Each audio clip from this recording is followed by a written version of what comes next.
Bonjour et bienvenue sur Sartorius. Alors déjà, je souhaitais m'excuser auprès de vous pour le temps. La réalisation de cette vidéo m'a demandé pas mal de temps. Vous allez voir, c'est pas les montages qui ont pris du temps, hein. C'était d'autres aléas externes. Mais bon, l'essentiel, c'est d'y être arrivé. Donc je vais présenter un petit peu ce Real vs Fake sous forme de PowerPoint en vidéo, parce que mes connaissances informatiques sont très limitées là-dessus. Et bon, j'ai bon espoir que cela vous plaise et que cela vous convienne également.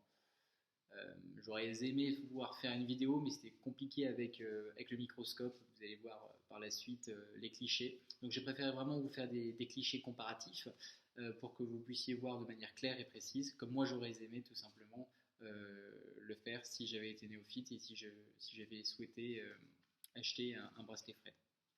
Donc je vous engage juste et vous demanderai de bien vouloir vous abonner déjà à la page Instagram. Il y a le lien sur la chaîne YouTube en dessous. C'est juste pour voilà, me donner un peu de courage, puisque ce sont mes premières vidéos. Je me lance là-dessus vraiment en parallèle de mon job pour tout simplement parce que j'ai toujours voulu faire ça et puis vous rendre service tout simplement parce que j'aurais aimé sur plein d'objets que j'ai acquis, à voir vraiment les différences des vrais et des faux, certaines reviews qui n'existent pas forcément en français. Donc j'avoue que sur le bracelet Fred, je pense être la première personne en tout cas à le faire. Et donc voilà, n'hésitez pas à me marquer vraiment vos recommandations en commentaire. J'en prendrai note et j'essaierai d'en prendre compte pour les prochaines vidéos tout simplement, que ce soit sur les reviews horlogères, automobiles, œnologiques ou même autre chose tout simplement. Donc voilà, tout simplement le bracelet Fred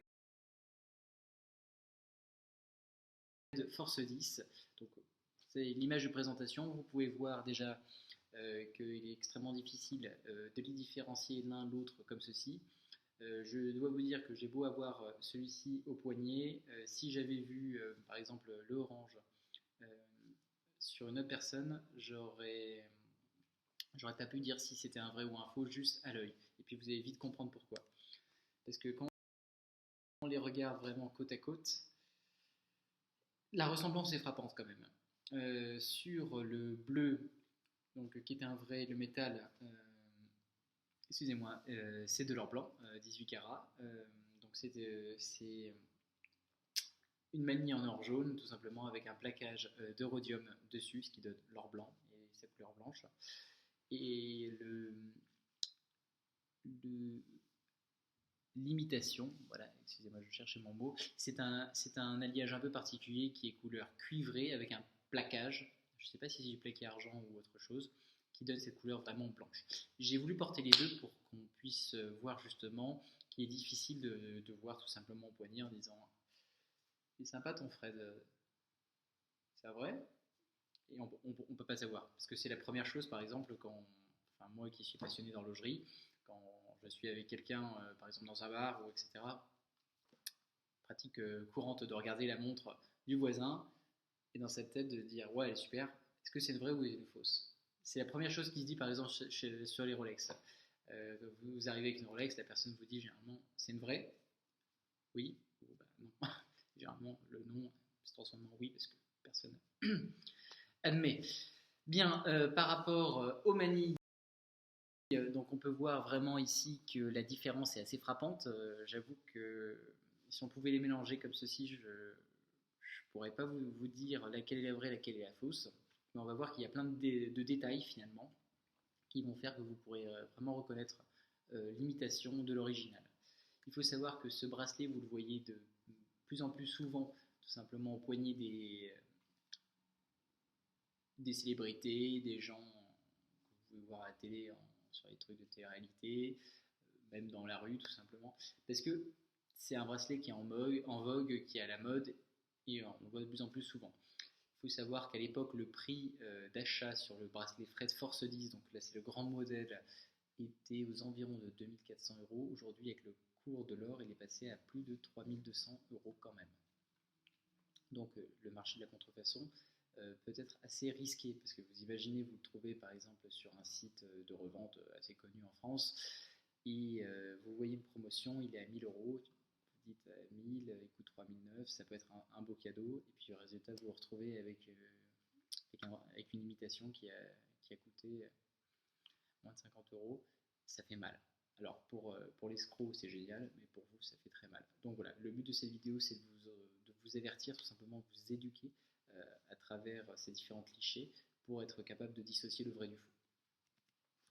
Il faut savoir que le bracelet également peut être contrefait, et c'est le cas.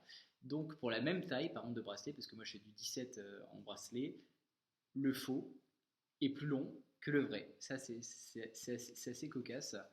Vous avez quand même un delta de 1 cm entre la contrefaçon qui est en orange et le vrai qui est en bleu. Sachant que le bracelet seul coûte 300 ou 400 euros, et justement des faussaires peuvent s'amuser à vous vendre juste un bracelet. Ça peut faire mal également.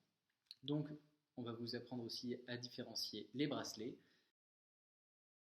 Alors déjà, vous voyez que la maille est assez différente. Sur l'original, la maille est plus longue, plus étirée, plus étendue, tandis que sur la contrefaçon, beaucoup plus serrée. Au microscope, ça donne ceci. Donc voilà, vous pouvez voir le cliché. Bon, je ne pense pas que vous allez vous amener avec une monoculaire ou avec un microscope lors de l'achat de votre objet. Puis généralement, vu que vous l'achetez sur Internet, c'est un peu plus compliqué aussi. Mais on peut voir en tout cas que les personnes qui ont fait ces imitations sont allées très loin dans le détail, parce que visiblement il y a aussi les gravures sur le faux cordon, on va l'appeler cordon, que sur le vrai tout simplement. Donc j'ai pris des clichés.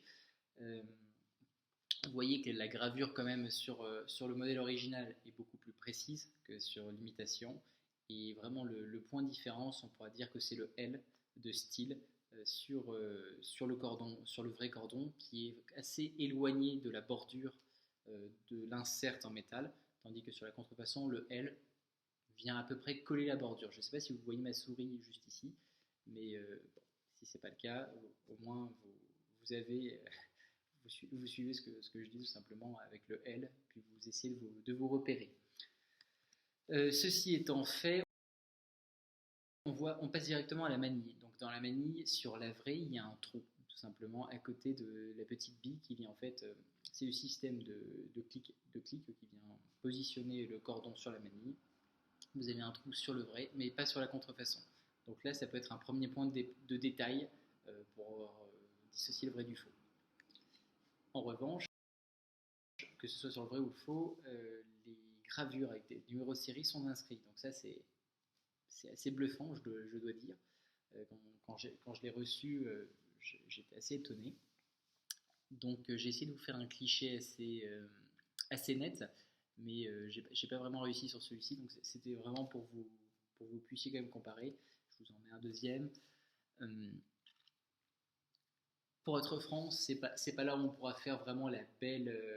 Bon, on voit bien qu'il y a une différence quand même de gravure au niveau des chiffres. Les chiffres sont beaucoup plus nets à gauche, à droite. Mais encore une fois, si vous n'avez jamais eu le bracelet dans les mains et si vous ne l'avez pas en tant que modèle quand vous allez l'acheter, c'est un peu compliqué, tout simplement. Donc on va regarder d'autres détails.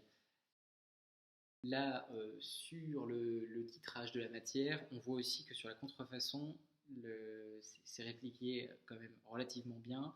On voit juste que l'espace entre AU 750 est plus espacé que sur le vrai, et que le poinçon FP, donc ça c'est Fred Paris, avec les colonnes Vendôme au milieu, est répliqué quand même. Sur la contrefaçon, la colonne, à mon avis, n'a pas suivi un régime, elle est un peu plus robuste que la vraie. Mais sinon, encore une fois, c'est pas là où on va pouvoir quand même dissocier le vrai du faux de manière vraiment précise si on l'a jamais eu encore une fois dans les mains. Mais par contre, c'est vrai qu'avec cette vidéo, on peut facilement regarder et puis finalement vous cochez les cases. Si vous vous dites ah la manille ça va pas, le bracelet ça va pas, au bout d'un doute, quand il y a trop de doutes, il n'y a pas de doute finalement. Gros point de détail sur la manille, sur les finitions, sur la vraie et sur la fausse. À l'intérieur, la manille est creuse, bon, à mon avis pour des raisons de coût et de poids. Vous allez voir quand même qu'elle pèse son poids, cette petite manille. Sur le vrai modèle, la finition est sablée à l'intérieur, c'est nickel.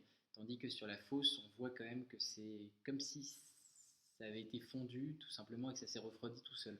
Donc là, on voit vraiment ces petites aspérités, ces irrégularités qui trahissent vraiment l'imitation par rapport à l'original.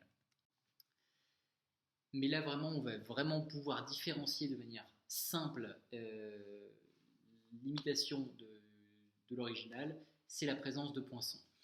Vous avez vu que tous les autres poinçons étaient contrefaits, donc c'est-à-dire vous avez Fred, Paris, le numéro de série, le titrage, le poinçon du joaillier. En revanche, un poinçon qu'ils n'ont pas réussi à faire, c'est le poinçon du titrage de l'or.